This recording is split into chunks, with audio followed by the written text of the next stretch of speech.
Good morning and welcome to the dedication of the Franklin B. Rohner Admissions Center. My name is Burt Nordstrom. I'm the Vice President for University Advancement here at Humboldt State University. And the first matter of business today, I'd like to introduce a few of my colleagues that are here behind me. First off is the President of Humboldt State University, Dr. Rollin Richmond. Next to Dr. Richmond is Dr. Steve Smith, Provost of Academic Affairs. And next to Steve is Associate Vice President Robert Schultz. And next to him is Vice President of Administrative Affairs, Carl Coffey. And next to Carl is Gene Butler, our Dean of Enrollment Management. Today's ceremony is a special day for Humboldt State University. The naming of a facility is something that's not taken lightly by the university. The process to name a facility is a collaboration between the university president, the campus naming committee, and the university space and facilities committee. These committees have representatives from the community, from the campus staff, the faculty, and the student body. The president reviews the committee's recommendations and makes the final approval. There are a number of reasons why the campus may choose to name a facility. In this case, it is to honor a special individual, Mr. Frank Rohner, and his incredible generosity to Humboldt State University. As today's ceremony continues, you're going to learn some fascinating things about Mr. Rohner and his family and their contribution to the formation of Humboldt County. And now I'd like to invite Becky Mosgofian to the podium. Becky is a development officer in university advancement here at the university and has worked very closely with Mr. Rohner. Becky?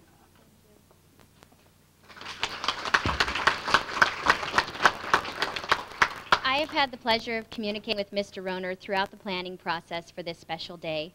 Frank is the last of the Humboldt County Rohners, as he affectionately says. Unfortunately, Frank is unable to be with us today. He lives in the Los Angeles area and is in ill health. He really wanted to be here to share in this joyous occasion, so through the power of modern technology, we're videotaping today's ceremony for him. Frank attended Humboldt State College in the 1946-1947 academic year. At that time, it was the only campus in the system that had co-ed dormitories. Frank wouldn't admit that was the reason he chose Humboldt, but it wasn't until he got here that he learned that women were on one side of the dorms and men were on the other. He stayed anyway. Frank, an incredibly active student, didn't take much time to horse around. He graduated valedictorian of his freshman class before heading off to Stanford University. Frank went on to become a very successful business leader and attorney in the entertainment industry. He only retired from work 5 years ago at age 73. He is so missed in the business, he still gets calls from his clients on a regular basis. What I've taken away most from my interactions with Frank is his humble demeanor and deep respect for his grandfather, Henry Rohner. So while Frank isn't with us in person, he is with us in spirit, and I thank you all for being here to honor him. President Richmond will share a more formal history of Mr. Rohner's family in a few minutes, but first I would like to invite Muriel Dinsmore and Jim Littlefield to the podium to say a few words about Frank.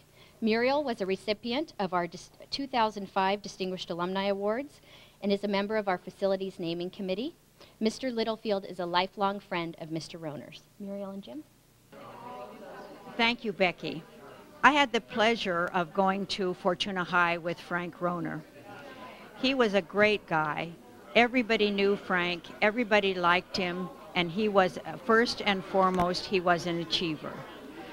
He had to win, if at all possible, but he always played fair, and as a result, he had a lot of friends. He ran track, he played tennis, he was on the basketball team, he was president of the Excalibur Club, which was the top young men's club on campus. He also participated in extracurricular activities and then graduated. I'm sure he was valedictorian of his class of 45, and he then went on to Humboldt State for 1 year. We are honoring Frank today in this building by videotaping this program, Frank, just for you. We're going to hit all the highlights and show you all the very important people. The only important person who isn't here today is you, and we wouldn't be here if it weren't for you. All right.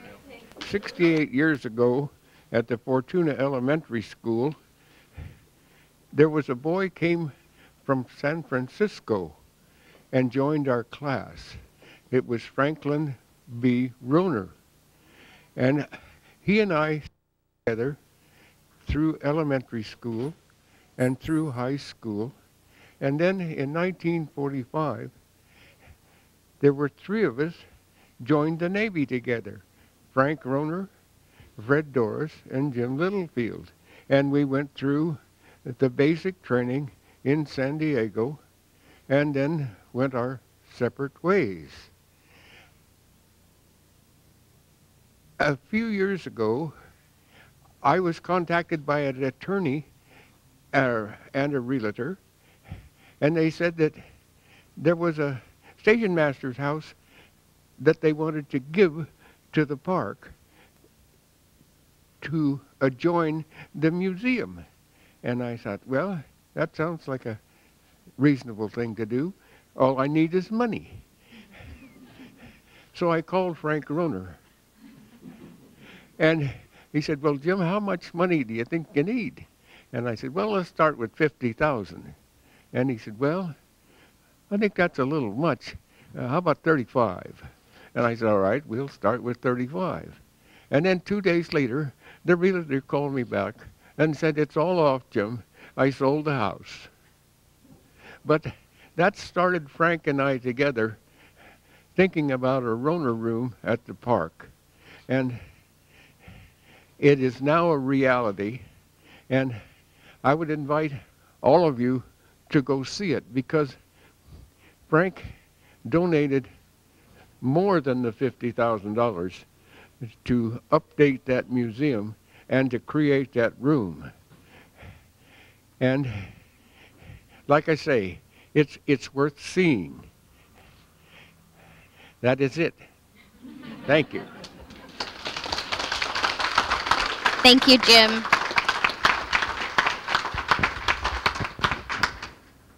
At this time, I'd like to invite Burt back to the podium. Thanks, Jim. Becky, thank you. And right now, it's my pleasure to introduce the president of Humboldt State University, Dr. Rollin Richmond, who is beginning his 4th year here at Humboldt State. Dr. Richmond. Thank you very much, Burt. Good morning or good afternoon, Mr. Rohner, whatever time you're watching this, and thank you to all of my colleagues for being here today. Frank B. Rohner's generous contribution to Humboldt State University is a reflection of his deep love for the area where his family roots are long and deep. This room we're standing in now, which is a wonderful front door for the university, if you turn around, you can see Mr. Rohner's name on the glass entrance to the facility. Not only is it serving as a way to remember the Rohner family and their importance of their contributions to this area, but it's serving as a very important way of welcoming new students to this campus, which pleases me a great deal. So Mr. Rohner, thank you very much for making this possible for us. We're most appreciative. Frank is the grandson of pioneer Henry Rohner, a Swiss immigrant who at age 18 came to the United States in 1847. Then in 1849 came word of the California gold strike.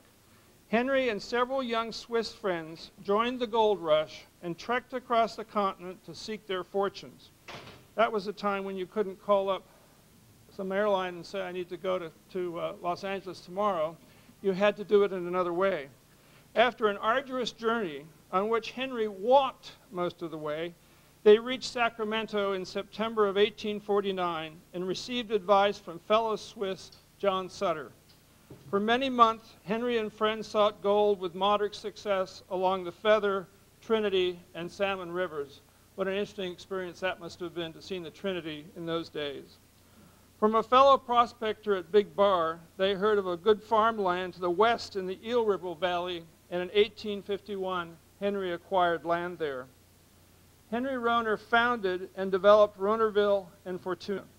Now a residential area, Rohnerville was once a sprawling metropolis of hotels, blacksmith shops, stores, saloons, a brewery, racetrack, college, and a newspaper. Henry Rohner served as a local banker, developed a 300-acre farm where Fortuna now stands, acquired extensive timberland, and operated lumber and grist mills and successful mercantile businesses in Eureka, Fortuna, and Rohnerville. Henry had 7 children. The youngest child, Franklin Ellery Rohner, was born in 1878. He was the first student from Fortuna High School to graduate from the University of California, where he received his degree in dentistry. He was a successful oral surgeon in the Napa Valley and San Francisco. 2 years after the passing of his wife, he returned to Fortuna with his only son, Franklin Boyden Rohner. Dr. Rohner held positions of prominence in many civic and professional organizations and was one of the founders of the Ingomar Club in Eureka. He and his sister, Elizabeth Barkus, supported many charitable causes, including the donation of additions to Rohner Park, which we all enjoy today. Frank B. Rohner grew up in Fortuna and after high school joined the U.S. Navy, serving with occupational forces in Nagasaki, Japan. He attended Humboldt State College for 1 year, finishing his freshman year at the top of his class, as we have heard, and then transferred to Stanford University. After graduating from Stanford Law School in 1954, he served in the Judge Advocate Corps of the U.S. Air Force. He went on to pursue a successful business and law career, including extensive involvement in the television industry. He spent several years at the CBS television network where he served as vice president. Subsequently, he formed and became the senior partner of the law firm Rohner and Wallerstein. For 30 years, he represented numerous clients in entertainment, including the creators and producers of Dynasty, Falcon Crest, and Knots Landing. Rohner was also president of the Stephen Boko Productions and owner and producer of such award-winning series as Hill Street Blues, L.A. Law, NYPD, and Doogie Howser. I've even seen some of those myself. An avid fisherman, yachtsman, and adventurer, he has traveled in Iceland, Greenland, Siberia, Mongolia, Antarctica, the Marquesas, and sailed throughout the South Pacific and the Caribbean. At one time, he owned a 900-acre thoroughbred horse ranch just north of Santa Barbara. His latest philanthropic projects include the renovation of the Fortuna Depot Museum, which contains a history of the Rohner family, and thanks to Mr. Litterfield, we've just heard about that. Involvement with the U.S. Naval Academy and funding for the cure of multiple sclerosis. He has 4 living children involved with various enterprises throughout the country. We are deeply honored that Mr. Rohner has chosen Humboldt State University for his generous donation. And as I mentioned earlier, this room has become a kind of meeting place on this campus. Humboldt State University really did not have a front door until we created this facility. I'm grateful to my colleagues, Carl Coffey and Bob Schultz, for working hard to make this happen, but we're especially grateful to the Rohner family for making it possible and for lending us their name to put on it to help us remember the history of this area. So now we'd like to begin the official dedication, and I'm going to present Vice President Nordstrom with this plaque. Burt? Dr. Richmond, on behalf of Frank Rohner and his family, I'd like to accept this plaque, this dedication today, Wednesday, August 24th, the dedication of the Franklin B. Rohner Admissions Center. And I want to thank all of you for attending today. Please join us for refreshments following the ceremony. And Mr. Rohner, again, we're sorry you could not be here today, but our deepest appreciation for your generosity to help Humboldt State University is so much appreciated. Thank you very much.